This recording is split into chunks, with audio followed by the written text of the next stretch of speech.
Hi guys, so this is just going to be a real quick video. A couple of people have asked me, you know, in the last couple of weeks, they've said they wanted to get started in making cards, and they wanted to know what some of the basic supplies that I thought that they should get to get started. And really, you know, all you need to get started is white paper. I mean, you can even craft off your computer. You don't have to buy anything special. But I thought what I would do is go through my studio real quick and show you some of my favorite things. Maybe that'll save you a little bit of time of, you know, not buying something you might not necessarily end up liking in the long run. I'll just show you some of the things I use the most, and then if you have any questions or want me to do a better video, like my studio is a mess. I'm not going to clean my studio just for this little quick video. But if you guys have any questions or want me to show you something in specific, feel free to leave a comment below. But other than that, let's just take a quick walk through and I'll show you some of my favorite stuff. Gosh, I don't even know where to start. Paper-wise, it really doesn't matter what kind of cardstock you get. What you need to figure out first is what you actually plan on doing with the cardstock. I know that sounds weird, so I would not buy expensive cardstock starting out. You need to fool around with it a little bit, see what kind of stamping what you're actually going to be using it for before. That way you'll know like how heavy of cardstock to get, because a lighter weight cardstock is not going to take you watercoloring on it as well as like a heavier cardstock would. And I know that sounds crazy, but once you start fooling with inks and stamping stuff, you'll understand more what I'm trying to say. I would just get whatever you can find the cheapest. I actually have a whole bunch that I bought at Big Lots for like $1 for, I think it was $1 for like 50 sheets, and it's good cardstock. It runs through the printer good for the stuff I want to do on the computer. It stamps real good. As long as I don't get heavy with the water, it even watercolors real good. So to start off with, you're obviously going to need some white cardstock. That it doesn't have to be the expensive kind.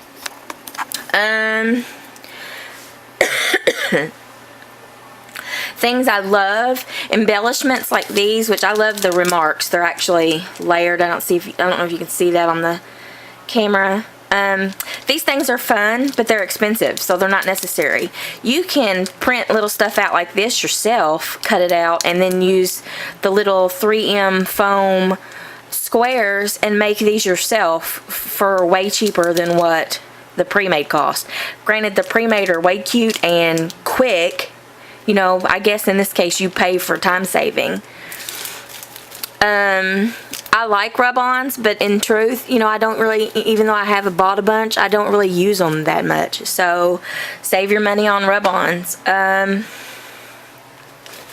Something that I love, if you have extra money, this is called a corner chomper. Mine's got dust all over it. I haven't done anything in like 2 months. Basically what it does, it's hard to do this one-handed.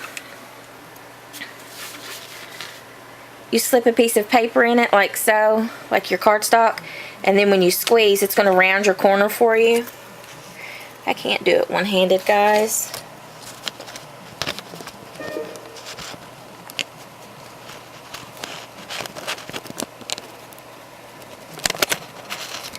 See how it rounded the corner?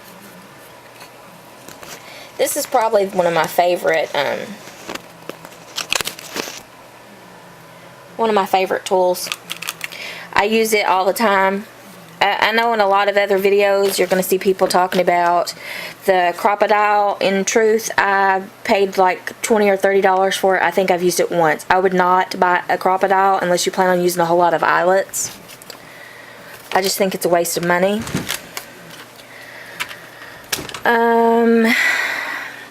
Alphas and stickers are always fun. I wouldn't buy them unless they're like on sale for 50 or 60% off at Joann's. I got most of mine for like 50 or 75 cents at Big Lots. My Big Lots carries a lot of scrapbooking stuff, so I actually get really good deals on it. Which, again, these are fun but not necessary. You can print your own stuff out on the computer and cut it out. And like, I know that's got some sparkle on it.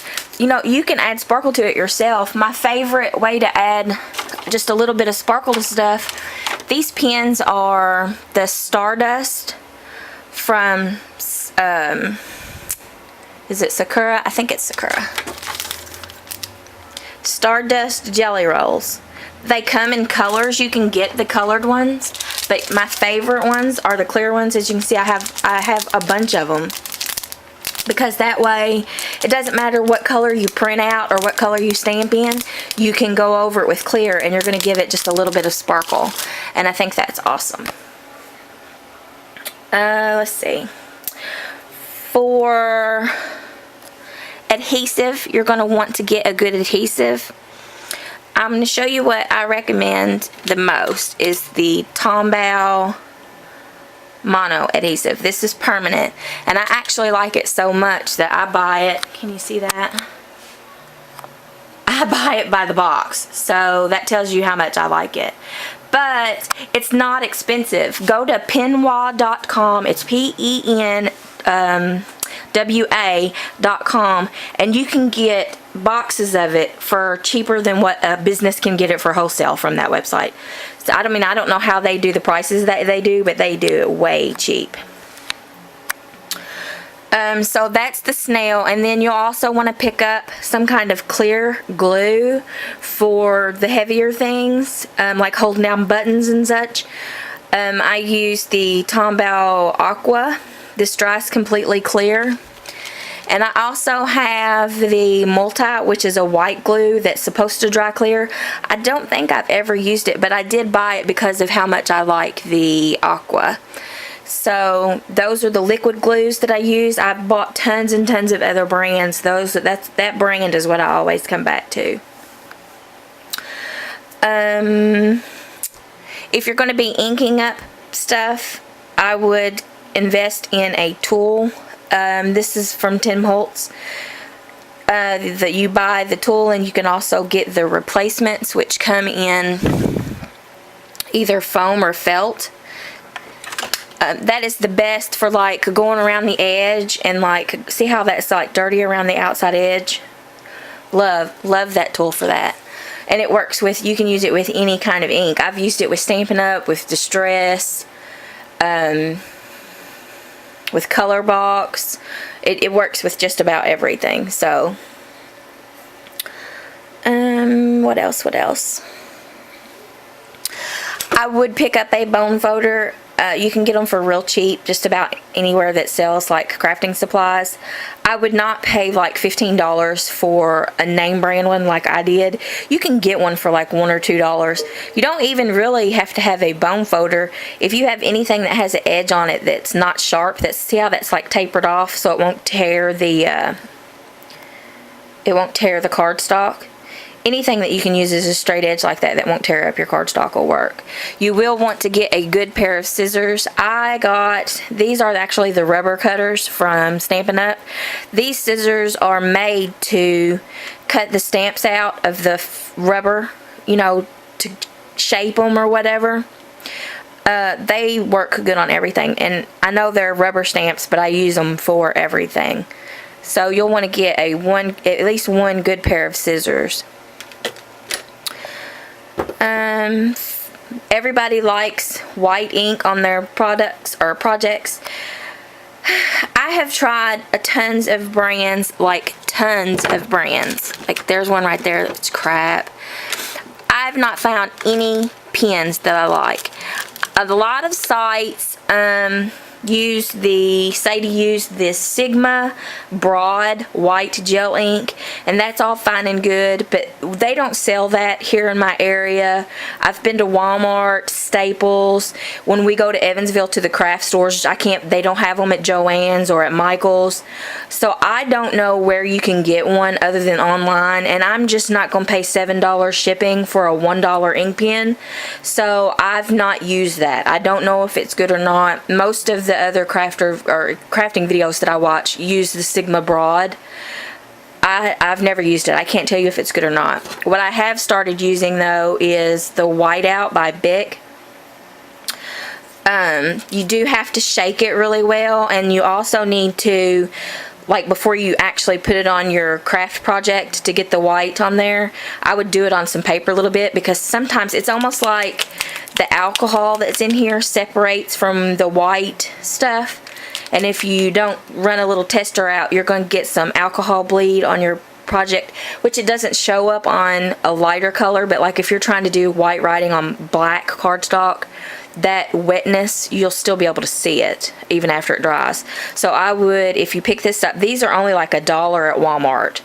So, I mean, it's a good deal. It works for what we use it for. I doubt that it's safe for photos, but I mean, I don't know. It works for what I use it for. So, definitely works if you can't find the Sigma Broad. I would get a good file for, like, sometimes you trim stuff and it gives you like a rough little edge, or you might pop out, say, a die cut, which I don't think I have any over there. You might pop out a die cut and it'll have like little bits left where it was connected. This will just take those off real quick. And this is actually, I think this is for toenails. I get whatever's cheapest. And I'm going to tell you, a lot of stuff you will find cheaper somewhere else in the store, not in the craft department. Like, you know, there's a lot of stuff that we use for, say, you know, beading and stuff like that. You can actually get from the tools department. Same thing, just called something different for way cheaper.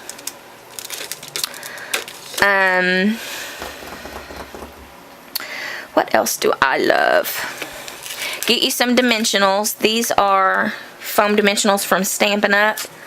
I also have some from 3M that they're a little bit higher up than those that I use. The 3M, even though they say they're permanent, they don't necessarily stick real good all the time. So I do put a little bit of glue on them. I would pick up, if you want to, say, print something out on the computer but make it look like almost like it's an epoxy or 3D kind of shiny sticking up off of the paper some, pick up some Judikins Diamond Glaze. What this will do, you put it on there, it's like you can use it as a glue if you want, but you can also, say, squirt it on the eyes of something, like say you print out on mine, the last time I used it, I made an owl bookmark and I put it on his eyes and let it set to dry, and when it was dried, like where I had put the drop, it was raised, so it almost looked like I had put a bobble eye on there. So I really like Diamond Glaze. I use it for a lot of stuff. I've used it, I made some refrigerator magnets a couple of years ago, which if you look through my old blog post, there'll be a tutorial on how to do that. So I really like that Judikins. I think it's a great brand. Stamp wise, there is no company I can tell you is better than the other. I buy whatever is on sale. I buy whatever I like. I don't think you have to stick with one company. You will find that you're one of two kinds of stampers. You either like the stamp that is gonna, like, you dip it in your ink and then you stamp and you're done, which would be a stamp like this. It stamps the solid design. So I would use blue ink, stamp with that, and then there would be a blue swirl on my thing, and I would be finished. Or you're going to like to be a colorer, I guess I'll say. And then you'd get a line art stamp, something like this, something that you could stamp in black, and then go in and color it in with your own colors. Because what this kind of stamp will do, see how the black, that's what is actually will get stamped on your project. And then you would go in with markers or watercolors and then color it in.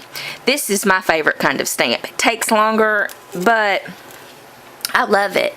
And then you'll also want to get some good sentiment stamps, especially if you're going to be a card maker, because trust me, having to handwrite that stuff all the time, that just sucks. So I would find some good basic stamps. I would get like a happy birthday set, a set that maybe says thank you in it.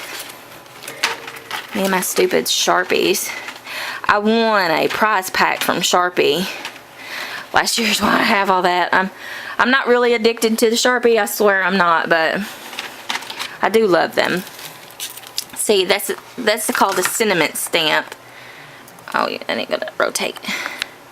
But that just saves you from having to write the words over and over, especially if you're gonna be a card maker. You'll appreciate having that kind of stamp.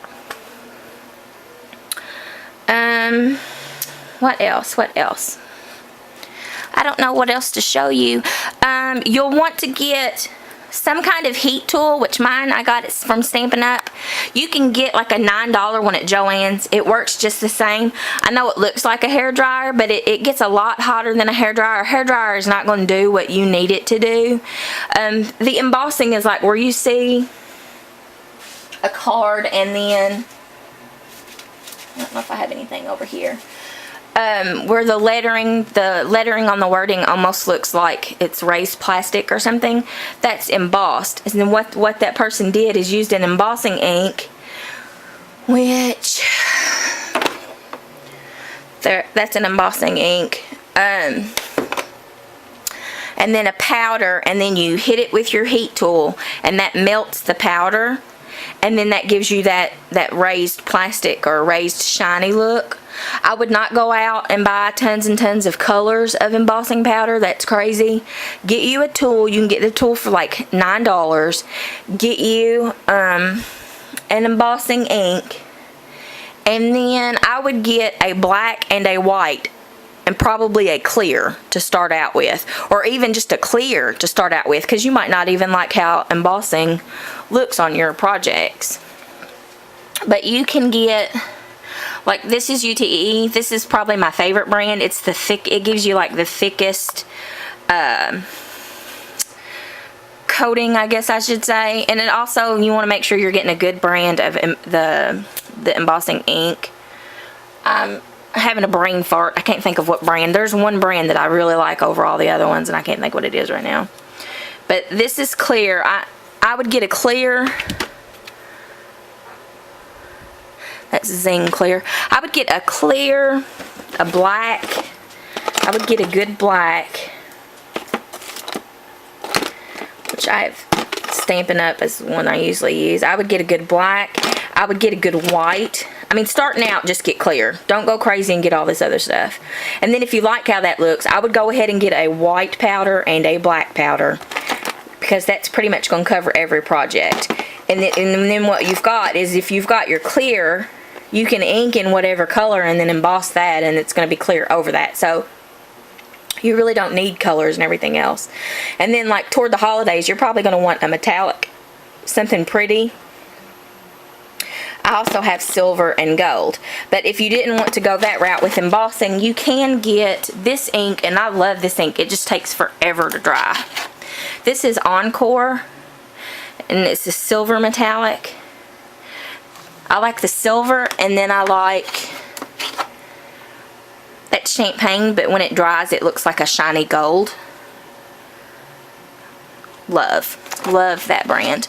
I also like Distress, like for that look, like the dirty brown. I love Distress inks.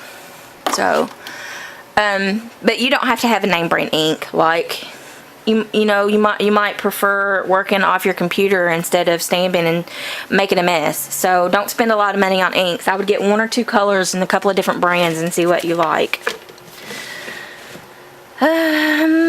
Let's see.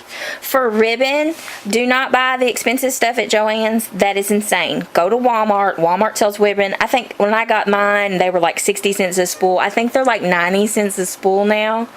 But that's still cheaper than $2 a spool that Joann's has them. Mine is actually, I got this really thin because I figured I would be using mine more for crafts than for scrapbooking or, you know, cards. I'm getting more into making cards, and now I kind of wish I would have gotten the thicker ribbon, because this is almost too thin to use on a card. It almost looks too small.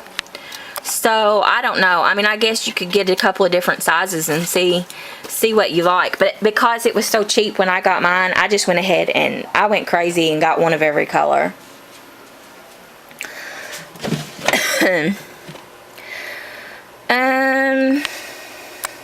Different kind of stamps. I mean, I'm an equal opportunity stamper. I don't care if it's a cling or if it's wood mounted. Wood mounted do take up a whole lot more space, like storage space, than the cling do. As you can see, I've got the clear acrylic hanging on my pegboard, so they're up actually out of the way. You can't do that with a wood block. So I don't know. Watercolors. I would get watercolor pencils if you plan on watercoloring on your cards.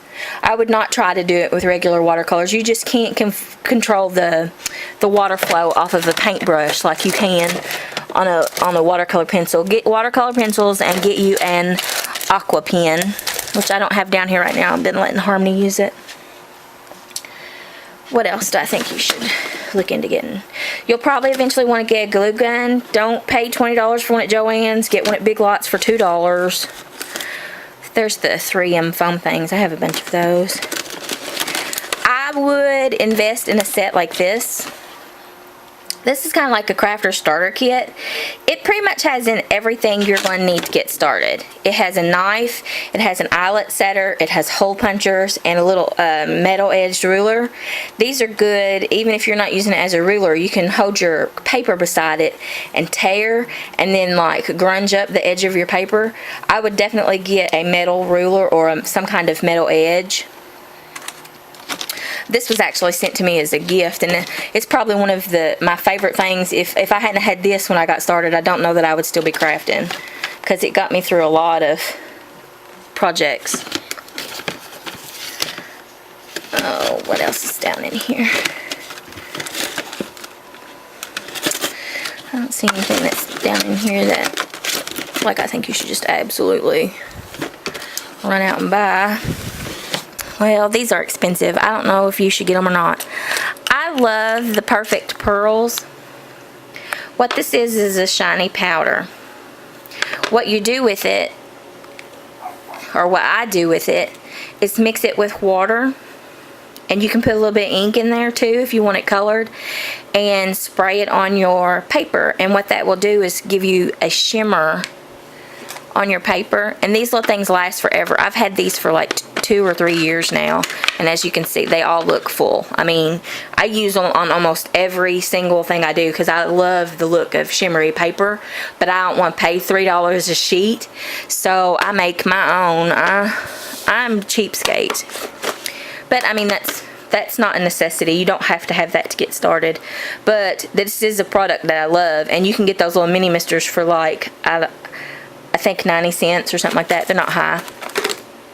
This is the iRock tool from Imaginescence.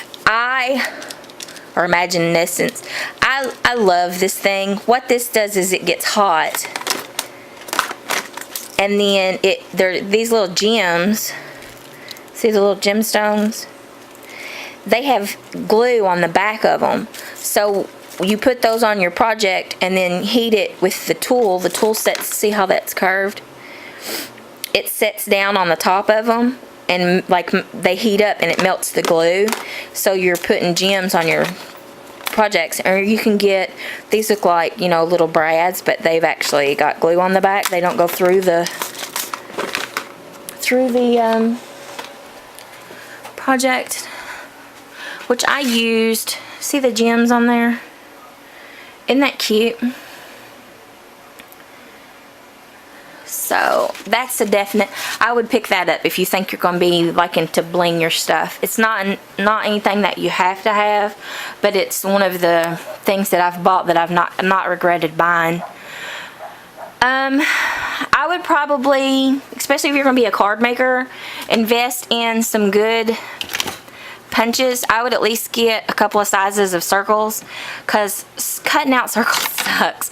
I don't care how you go about it, it just sucks. And punches will save you tons of time. Tons of time. I bought this thing of decorated scissors. It's a bunch of different kinds of scissors, you know. I've not really used it a lot, but Harmony uses it all the time. So, and I think there's 15 different designs, and it was like maybe $9 at Big Lots. I would pick one of those up, because if you've got those, then you really don't have a need for, you know, designer punches. You wouldn't need a scallop square. You could cut out a square and then use your scissors and add the little scallops on the edge yourself. They're way cheaper than buying punches, because punches are expensive. Even if you get them on sale, I think they're too expensive. Cardstock, like I said, you don't have to buy a certain name brand. I would get whatever is on sale. If you're going to be doing cards, you'll want some good colored cardstock for your base. If you're going to stamp, you're going to want white cardstock. My favorite right now is to use the paper bag looking cardstock. See how that looks like a paper bag or whatever. It's tan. I love the neutral cardstock, and then a white stamped. Use a white for the design and the sentiment. I love the natural looking cardstock. I don't know why, I'm weird. Designer papers. These pads of papers are so expensive, but I'm going to tell you right now, when they go on sale at Joann's for 50% off, that's cheaper than I could get them wholesale direct from the company. So Joann's, when they sell these things for $9, that's, if you want these, you wait for the 50% off sale and pick it up. Because that really is, it's cheaper than I could get them for wholesale. I know that sounds crazy. I guess maybe they give Joann's a bigger discount because they're such a big store and they buy in bulk or whatever. But when these are on sale 50% off at Joann's, it was like $2 cheaper than I could get them wholesale straight from the company. I would not buy those flowers that they sell. What are they, Prima or whatever? They are pretty, but they are too high. You can make your own. You can find crafting groups and do swaps, like you trade 5 of yours for 5 of somebody else's. That's how I got all mine, was just doing swaps. Like I started out with a couple, and I actually made a couple, and then I did swaps with people, and I ended up with quite a few. Buttons you can buy in bulk on eBay. Mindy Harden, what's her? On Etsy, I think her name is Holy Cow or something like that, on Etsy. She does buttons and beads in bulk. So you could look her up and get a really good deal on buttons from her, which I love buttons. I have entirely too many buttons now, but I love them. And I don't know why, because I really don't use them on craft products a whole lot, but I love them. And then beads. You can get beads or not. If you're going to buy them, I would wait and buy them on sale or buy them in bulk somewhere like eBay, because they're too high. I'm trying to think. I guess that's all. Good glue, good scissors, experiment, and you'll figure out what you like. I don't know what else to tell you. I guess if you have any questions about anything, you can comment below and I'll try to get back to you, or I really feel like there was something I was going to say. Get one of these. Oh, for paper trimmers, this is what I use. And I know you're thinking, oh my god, that's huge, and it is huge. This is called a guillotine trimmer. I love it. But when I first started, that's not what I used when I first started out. I used one of those little slidey, which this is actually my first one. I used one of these kind, and then I actually got a bigger one, which Harmony has over in her craft center somewhere. The slidey one are less expensive and they work perfectly fine. You don't have to buy the big $70 guillotine one like I did. The slidey ones are good not only because they come with a trimmer blade, but they also come with a score blade, so you get straight score line. So they're only like $9. I say pick one of those up ASAP. I guess that's it. This video is going to take me forever to edit. If you have any questions, comment below. I'll see what I can do about getting you some answers, or if you want to see something more specific, or if you saw me walk past something you wished I'd have talked about, just let me know down below and I'll see what I can do. Thanks for watching. See ya.